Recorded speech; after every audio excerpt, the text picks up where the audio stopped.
السلام علیکم ورحمۃ اللہ. الحمد للہ الذی وحدہ والصلاۃ والسلام علی من لا نبی بعدہ. اما بعد فإن خیر الحدیث کتاب اللہ وخیر الہدی ہدی محمد صلی اللہ علیہ وسلم وشر الامور محدثاتها وکل محدثات بدعہ وکل بدعۃ ضلالہ وکل ضلالۃ فی النار.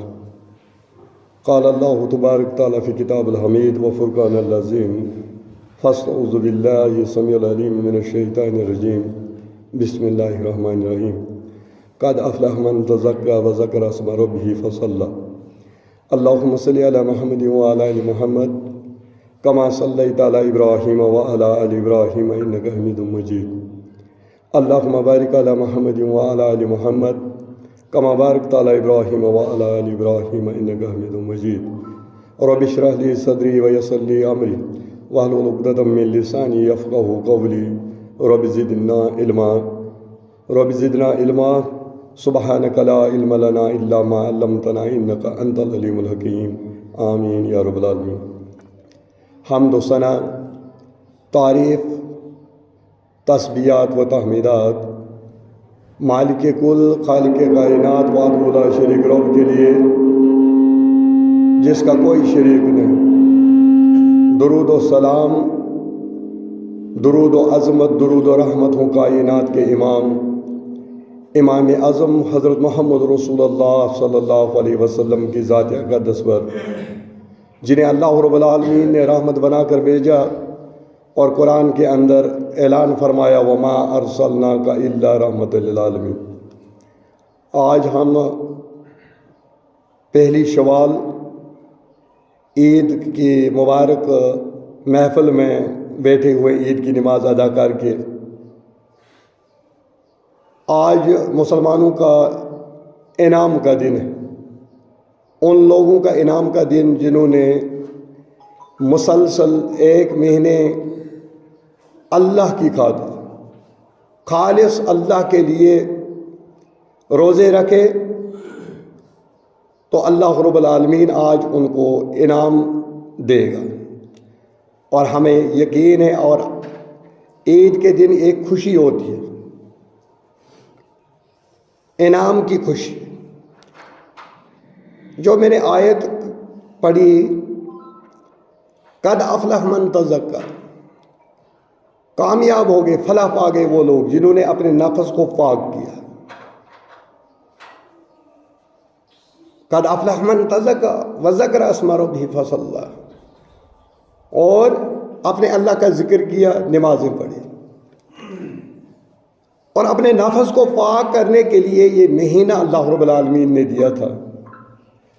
اور جو ہم بار بار سنتے آئے ہیں آیت سورہ بقرہ کی، یا ایھا الذین آمنوا کتب علیکم الصیام کما کتب علی الذین من قبلکم لعلکم تتقون. اس کا آخری حصہ تاکہ تم، اسی کا ترجمہ میں کروں گا، تم سے پہلے بھی روزے تھے جو امتیں تھیں اور تم پر بھی روزے فرض کیے گئے. لعلکم تتقون، تاکہ تم پرہیزگار بن جاؤ، اللہ سے ڈرنے والے بن جاؤ. یہ ایک پہلو ہے. بہت بہترین موقع تھا اس مہینے میں اللہ سے خوف، اللہ سے ڈرنے کا، تقوی حاصل کرنے کا مہینہ. اور اس میں ایک چیز اور ہم نے ملا دی، استقامت. استقامت کس کو کہتے ہیں؟ جس پر دوام ہو. یعنی جیسے ہم اس ماہ رمضان میں تھے، جو اعمال ہم اس ماہ رمضان میں کرتے تھے، اس پر استقامت ہو باقی 11 مہینوں کے لیے بھی. اگر ہم 12 مہینوں میں سے صرف ماہ رمضان کے اندر تقوی کا حاصل کرتے، اس پر استقامت ہے 30 دنوں، اس کے بعد اس کو چھوڑ دیتے، تو جان لیجئے کہ ماہ رمضان جو ہے اللہ نے ہمارا ماہ رمضان قبول نہیں کیا، کیونکہ اس پر استقامت. مومن کی مثال ایسے ہے جیسے سدا بہار درخت ہوتا، وہ کبھی سوکھتا نہیں، اور جو دوسرے درخت ہیں وہ سوکھ جاتے پھر بہار میں پھولتے پھلتے. لیکن مومن کی مثال جو ہے اس ہرے بھرے درخت کی ہے جو پورے 12 مہینے ہرا بھرا رہتا. اگر اس ماہ رمضان کے اندر ہم نے جھوٹ بولنا چھوڑ دیا، باقی 11 مہینوں کے اندر بھی ہم نے جھوٹ بولنا چھوڑ دینا چاہیے. آج ہم نے صدقہ و خیرات کیا اس مہینے کے اندر، باقی 11 مہینے ہمارا ہاتھ گلے میں بندھا ہوا نہیں ہونا چاہیے، ہمارا ہاتھ کھلا ہو. خاص کر ان اداروں کے لیے جو ہمارے دین کو ہمارے لیے محفوظ کرتے ہیں، جیسے دارالسنہ ہے یہاں پر بچیوں کا، اس میں پیسہ خرچ کرنا سب سے بڑی بہت نیک عمل ہے. یہ پیسہ آپ کو آخرت میں پتہ چلے گا. یا دارالحدیث ہے ہمارا، جہاں سے آپ کے علماء کرام، یہاں سب یہ علماء کرام اسی دارالحدیث کے پڑھے ہوئے. ڈاکٹر محمود صاحب بڑے بڑے علماء، جید علماء، جو الحمدللہ سعودی عرب کے ان لوگوں کو بھی خطبہ دے سکتے ہیں. ایسے علماء ہیں آپ کے پاس، اور وہ پروٹیکٹ کیا ہے؟ دارالحدیث کی. ان اداروں کو مت بھولیے، کیونکہ ان کو ہمارے اسلاف نے اخلاص کی بنیاد پر کھڑا کیا تھا. ان کی نیت خالص تھی تاکہ ہمارا دین سلامت رہے، تاکہ کتاب و سنت کی ترویج ہو، تاکہ لوگوں تک کتاب و سنت پہنچ جائے، تاکہ لوگوں تک حق پہنچ جائے. مجھے یاد ہے جب میں 18 سال کا تھا، جب میں ملازم ہوا، مجھے پتہ ہی نہیں تھا کہ میں کچھ لوگوں کو دیکھ رہا تھا کہ ماہ رمضان میں 5 دن شب کرتے، 21، 24، 25، 27 اور 29.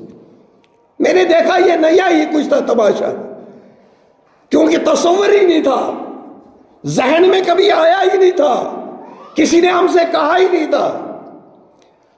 الحمدللہ خوشخبری ہے ہمارے لیے، آج کل اسی علاقے میں، اسی شہر میں جس میں رہتا ہوں، ہر مسجد کے اندر جس بھی مکتب فکر کا ہو، کچھ نہیں تو ماشاءاللہ 10-15 آدمی شب میں بیٹھے ہوتے ہیں.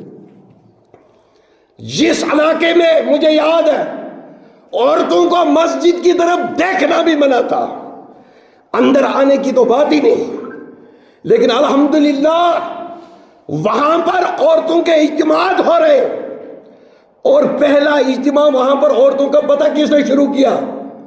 بہت برا بلا بھی کہا گیا اس کو، مرحوم شہید اتحاد ملت مولانا شوکت احمد شاہ علیہ رحمہ نے بنیاد ڈالی. اور ایک وقت یہ بھی تھا کہ ایک علاقہ ہمارے وہاں گاؤں ہے، اس میں کم سے کم 400 چولہے، لیکن جمعہ نہیں ہوتا. میں بابا صاحب سے فتویٰ لے کر اس گاؤں میں جمعہ کے دن چلا گیا، ان لوگوں نے نہیں مانا، بولا نہیں گاؤں میں جمعہ نہیں ہوتا. الحمدللہ کتاب و سنت کا ایسا اثر پڑا، ہر گاؤں میں آج جمعہ ہو رہا ہے. بات صرف کیا ہے؟ استقامت اور اپنے مشن پر قائم رہیے. تنقید چھوڑ دیجئے، پگڑی اچھالنا چھوڑ دیجئے، یہ بہت ہو چکا، لوگوں نے بہت سنا. آپ اپنی دعوت کو سامنے رکھیے، کتاب و سنت کو لوگوں کے سامنے رکھیے، آپ کو الجھنے کی کوئی ضرورت نہیں. میں نے ایک آدمی سے کہا، بولا مولوی صاحب، میں مولوی تو نہیں، میں ایک خطیب چھوٹا موٹا علماء کے سامنے بول رہا ہے، یہ بہت بڑی جسارت ہے، یہ ہمارے عالم ہیں، ہمارے اکابر ہیں. اس نے کہا کہ ہمیں ایک جگہ مناظرہ ہے. میں نے بولا آپ کون ہیں؟ بولا میں اہل الحدیث ہوں. میں نے بولا آپ کا امام کون ہے؟ بولا محمد رسول اللہ صلی اللہ علیہ وسلم.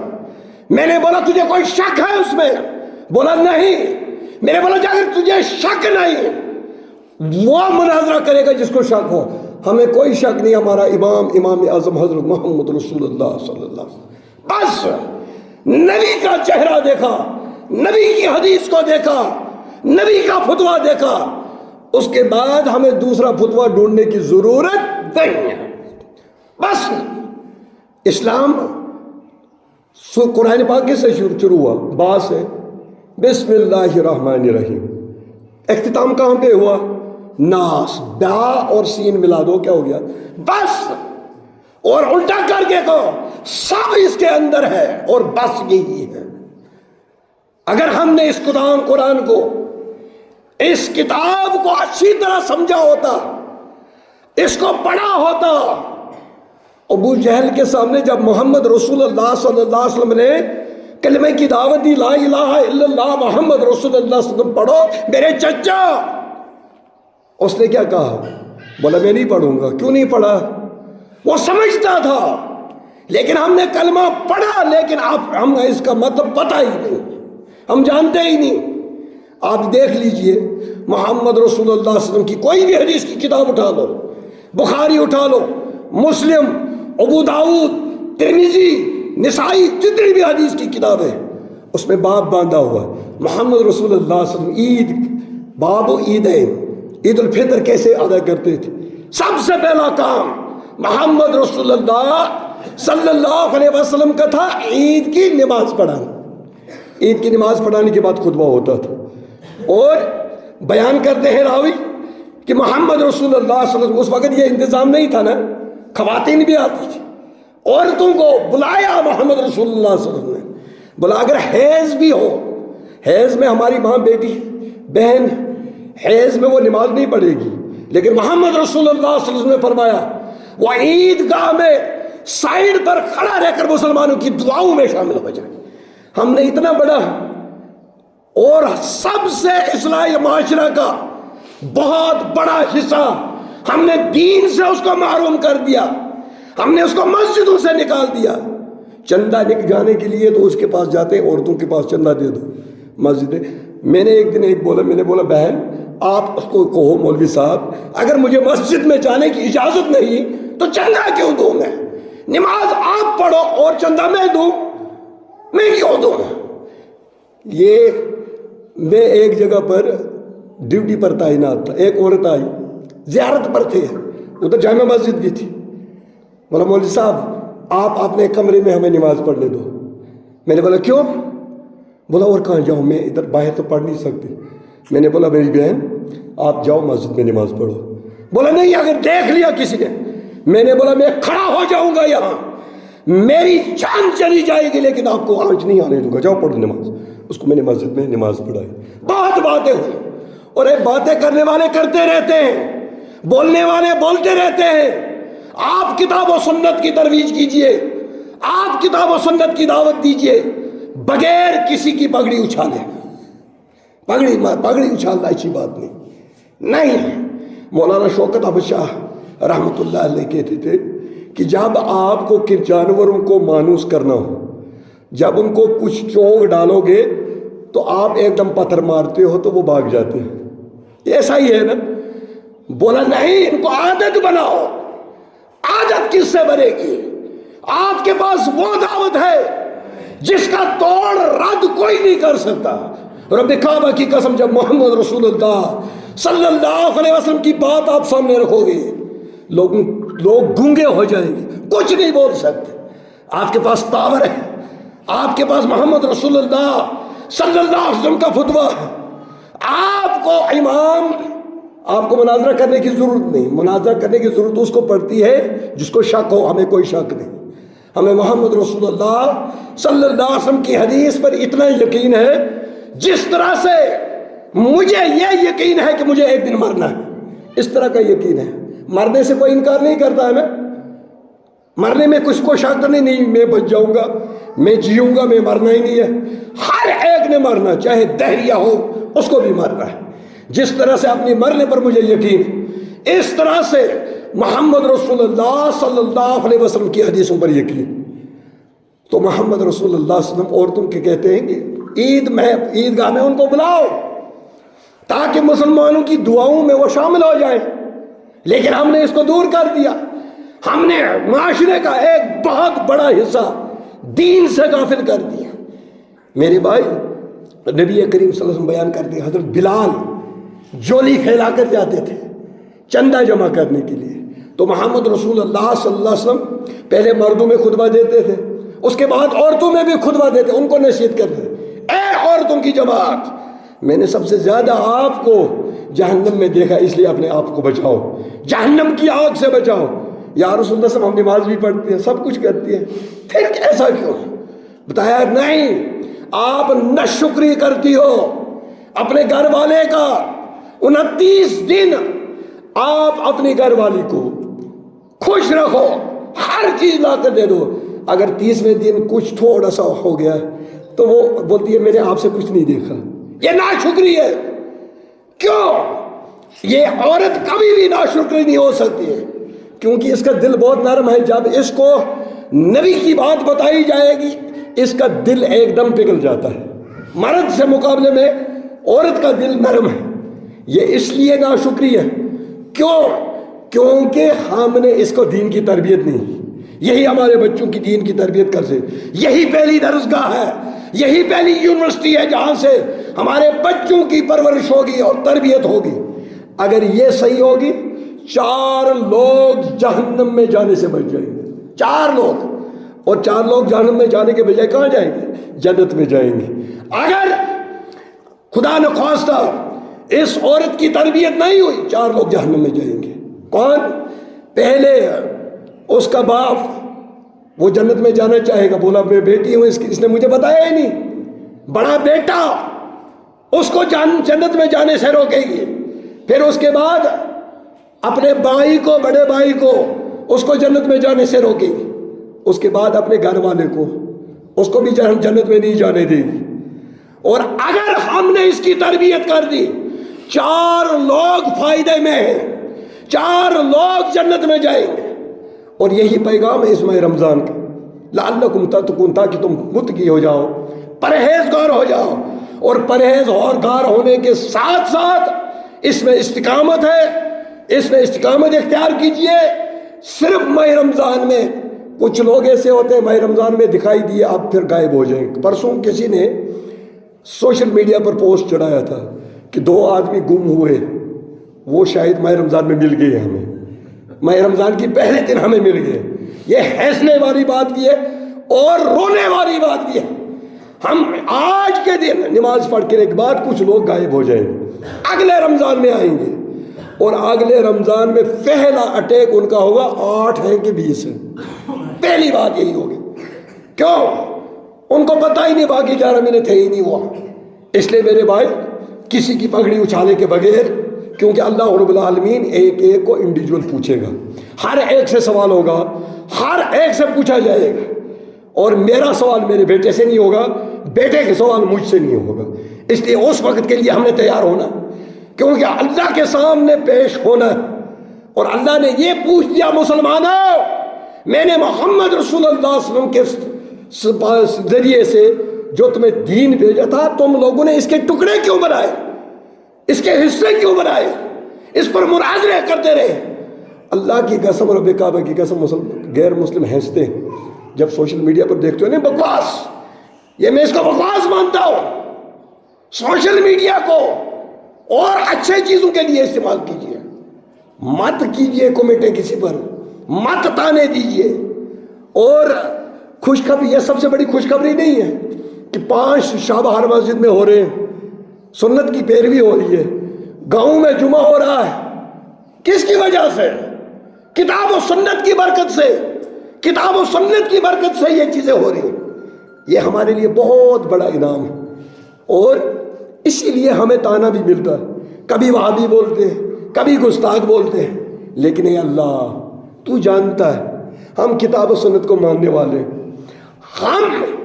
ہمیں اگر آپ راضی ہیں، اگر اللہ آپ ہمیں راضی ہیں، ہمیں کن تانوں کی کوئی پرواہ نہیں ہے۔